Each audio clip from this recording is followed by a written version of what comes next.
আসসালামু আলাইকুম, আশা করি সবাই ভালো আছেন। স্বাগতম আর একটি নতুন ভিডিওতে। আজকের ভিডিওতে আমরা জানবো ক্যামতাশিয়া 9 দিয়ে কিভাবে ভিডিও এডিটিং করা যায়। তো আজকে থাকছে পার্ট 1-এর কাজ, আমি আপনাদের পার্ট বাই পার্ট শিখিয়ে দেব। তো ভিডিওটি না টেনে লাস্ট পর্যন্ত দেখতে থাকুন। আপনি যদি এই চ্যানেলে নতুন দর্শক হয়ে থাকেন, এখনই সাবস্ক্রাইব করে পাশে থাকা বেল আইকনটি ক্লিক করে রাখুন পরবর্তী নোটিফিকেশন আগে পাওয়ার জন্য। তো চলুন শুরু করা যাক।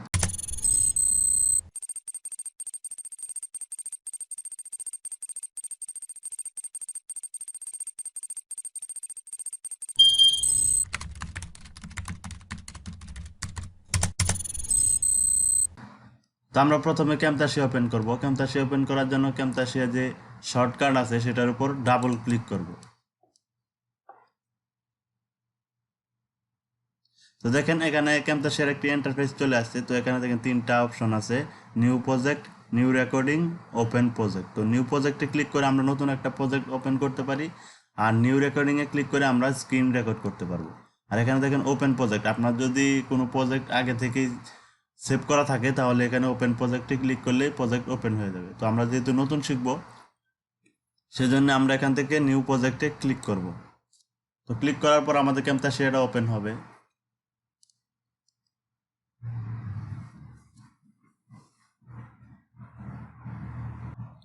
তো দেখেন আমাদের ক্যামতাসিয়াটা ওপেন হয়ে গেছে। তো এখানে দেখুন অনেকগুলো ফাংশন আছে। তো এখানে কোনটা দিয়ে আমরা কি কাজ করব সবগুলোই আমরা জানবো। তো ভিডিওটি শেষ পর্যন্ত দেখতে থাকুন। তো এখানে দেখেন অনেকগুলো অপশন আছে, উপর দেখেন file, edit, modify, view, share. তো এগুলো সবগুলো আমরা জানবো, এখানে যতগুলো আছে সবগুলোর কাজ আমরা জানবো। তো এই যে এখানে দেখেন মিডিয়া বিন নামের একটি অপশন আছে। তো এখানে আমরা আমরা যে ভিডিওটা এডিট করব সেটা এখানে ইনপুট করব, ইনপুট করে তারপর আমরা কাজ করব। তারপর এখানে দেখেন বড় যে ঘরটা আছে সেটাতে আমরা যে ভিডিওটা কাজ করব সেটা এখানে প্রিভিউ দেখাবে, আমরা দেখতে পারবো আমরা কি কাজ করতেছি। আর এই যে সাইডে দেখেন এখানে যে অপশনটা আছে, এখানে আমরা যখন এখান থেকে কোনো একটা ফাংশন নিয়ে কাজ করব তখন এখানে সবগুলা সেটিংস থাকবে, আমরা এই সেটিংসগুলো দেখে দেখে কাজ করতে পারবো। আর নিচে এটাকে টাইমলাইন বলা হয়। তো এখানে আমরা ভিডিওটা রেখে কাজ করতে পারবো, এটা টেনে টেনে আমরা দেখে দেখে কাজ করতে পারবো, এখানে ভিডিওটা রেখে তারপর আমরা কাজ করব। তো আস্তে আস্তে আমরা সবগুলাই শিখবো। তো প্রথমে আমাদের এখানে একটা ভিডিও আনতে হবে। তো আমরা ভিডিওটা কিভাবে আনবো, তো এখানে দেখেন ইনপুট মিডিয়াতে ক্লিক করলে আমাদের আমাদের ফাইলে যেখানে ভিডিওটা রাখা আছে আমরা সেখান থেকে নিয়ে আসতে পারবো। তো এখানে দেখেন আমাদের ফাইলের ফাংশনগুলো চলে আসছে। তো এখান থেকে আপনার ভিডিওটা যে ফাইলে থাকবে সেখান থেকে নিয়ে আসবেন। তো আমি এখান থেকে এই ভিডিওটা সরি আমি এখান থেকে এই ভিডিওটা নিয়ে আসতেছি। তো ভিডিওটার উপর ক্লিক করে ওপেনে ক্লিক করবেন। ওপেনে ক্লিক করার পর এখানে দেখেন আমাদের ভিডিওটা চলে আসছে।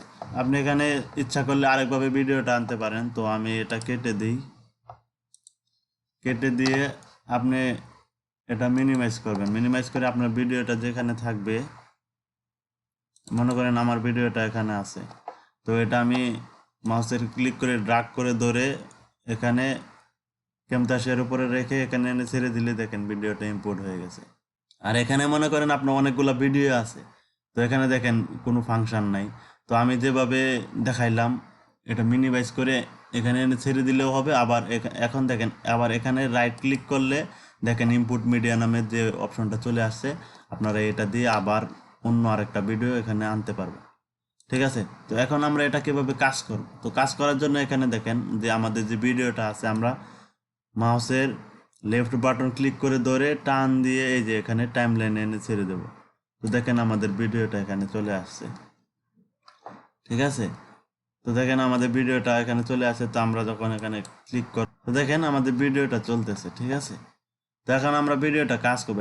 মনে করেন এখান থেকে এই এই সাইডটুকু আমি কেটে ফেলবো। তো এই কেটে ফেলার জন্য এখানে আমার কার্সরটা রেখে এই যে আমার ভিডিওটার উপর একটা ক্লিক করব। ক্লিক করে এখানে দেখেন স্প্লিট নামের একটি অপশন আছে। তো আমরা স্প্লিট নামের অপশনটিতে ক্লিক করলে দেখেন আমার ভিডিওটা দুই ভাগ হয়ে গেছে। তো আমার এই বাম পাশের টুকু কেটে গেছে। ঠিক আছে, তো আমার বাম পাশের টুকু কেটে গেল। এখন আমি এই বাম পাশের টুকু যদি ডিলিট করতে চাই তাহলে এটার উপর ক্লিক করে এই যে এখানে দেখেন একটি কেসি চিহ্ন দেওয়া আছে। তো এই কেসি চিহ্নতে ক্লিক করলে এই যে দেখেন ডিলিট হয়ে গেল। তো এখন আপনার যদি মধ্যে কোনো সমস্যা হয়, মধ্যে থেকে যদি কোনো কিছু কাটতে চান, তাহলে আপনি এই যে মাউসের কার্সর রেখে ভিডিওতে ক্লিক করে স্প্লিটে ক্লিক করলে 2 ভাগ হয়ে যাবে, ঠিক আছে। তো আশা করি আমরা বিষয়টা বুঝতে পেরেছি। আবার এখানে একটা কথা, আপনার ভিডিওটা যদি মনে করেন আপনি এখানে কাটলেন, কাটার পরে আপনার মনে করেন যে এখানে কাটার দরকার নাই, আলাদা হয়ে গেছে, তো আবার কিভাবে একসাথে করবেন? তো কিবোর্ড থেকে Ctrl Z চাপলেই আপনার আবার একসাথে হয়ে যাবে, ঠিক আছে। 2 বার চাপবেন তো আবার একসাথে হয়ে যাবে। দেখেন আবার ভিডিওটা একসাথে হয়ে গেছে। এখন আমরা কি করব? এখন মনে করেন আপনার অডিওতে অনেকগুলো নয়েজ আছে, অনেক নয়েজ আছে। এখন আপনি নয়েজ কিভাবে রিমুভ করবেন? তো নয়েজ রিমুভ করার জন্য এখানে দেখেন অডিও ইফেক্ট, তো আপনি এই অডিও ইফেক্টে একটা ক্লিক করবেন। ক্লিক করার পর এখানে দেখেন নয়েজ রিমুভাল, তো এটা টান দিয়ে এনে আপনার ভিডিওর উপর ছেড়ে দেবেন। তাহলে আপনার ভিডিওতে যদি কোনো নয়েজ থাকে তাহলে অটোমেটিক রিমুভ হয়ে যাবে। এখন মনে করেন আপনার ভিডিওর মধ্যে কোনো ভুল হয়েছে, আপনার অডিওতে কোনো ভুল হয়েছে, সেক্ষেত্রে আপনি কি করবেন? তো এখানে আপনার যে ভিডিওটা আছে, আপনি যখন ভিডিওটা রেকর্ডিং করবেন তখন আপনার ভিডিও অডিও দুইটা এখানে দেখাবে। তো আমারটা আগে এখানে এডিট করা, এই জন্য অডিও আর ভিডিও একসাথে দেখাইতেছে। তো আমি এখান থেকে অডিওটা আলাদা করব। আলাদা করার জন্য মাউসের রাইট বাটন ক্লিক করে এখানে দেখেন সেপারেট অডিও অ্যান্ড ভিডিও নামে একটি অপশন আছে, তো আমরা এখানে একটা ক্লিক করে দেবো। তো দেখেন আমার ভিডিও থেকে অডিওটা আলাদা হয়ে গেছে। তো আপনার ভিডিওতে যদি অডিও একসাথে থাকে তাহলে আপনি এইভাবে আলাদা করতে পারবেন। এখন মনে করেন আমার এই যে যেখানে কার্সরটা রাখা আছে এখানে ভুল হয়েছে, তো এখানে অডিওটা শুধু ভুল হয়েছে, তো অডিওটা ভুল, অডিওতে একটা ক্লিক করব। ক্লিক করার পর এখানে স্প্লিট অপশনে একটা ক্লিক করব। তো আমার অডিওটা আলাদা হয়ে গেছে। তো আমি অডিওটা টান দিয়ে একটু দূরে রাখবো। রাখার পর এখন আমি এখানে অডিও রেকর্ড করব। রেকর্ড করে তারপর এখানে নতুন করে রেকর্ড করে এখানে আবার বসিয়ে দেব। তো রেকর্ড করার জন্য আমরা এখানে দেখেন ভয়েস ন্যারেশন নামের একটি অপশন আছে, আমরা এই ভয়েস ন্যারেশন নামের অপশনটিতে ক্লিক করব। তো ক্লিক করার পর এখানে দেখেন স্টার্ট ভয়েস রেকর্ডিং, আমরা এখানে একটা ক্লিক করে দেবো। তো ক্লিক করে দেওয়ার পর আমাদের ভয়েসটা আমরা রেকর্ড করব, যতটুকু রেকর্ড করতে চাই। রেকর্ড করার পর এখানে স্টপ অপশনে ক্লিক করব। তো তারপর এখানে সেভ অপশনে ক্লিক করব। তো সেভ হওয়ার পর দেখেন আমার অডিওটা চলে আসছে এখানে। তো আমার ভিডিওর উপরে যতটুকু দরকার আমি রেখে তারপর আবার টান দিয়ে একসাথে করে দেবো। তো দেখেন আমার ভিডিওর মধ্যে যে অডিওটা ভুল হয়েছিল সেটা আমি রেকর্ডিং করে এখানে বসিয়ে দিতে পারলাম।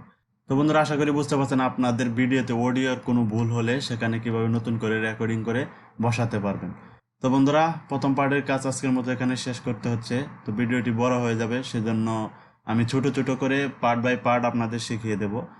তো ভিডিওটি লাস্ট পর্যন্ত দেখার জন্য ধন্যবাদ, আর পরবর্তী ভিডিওগুলো দেখার জন্য আমন্ত্রণ রইল। তো আজকের মতো পর্যন্তই, ভালো থাকবেন। আসসালামু আলাইকুম।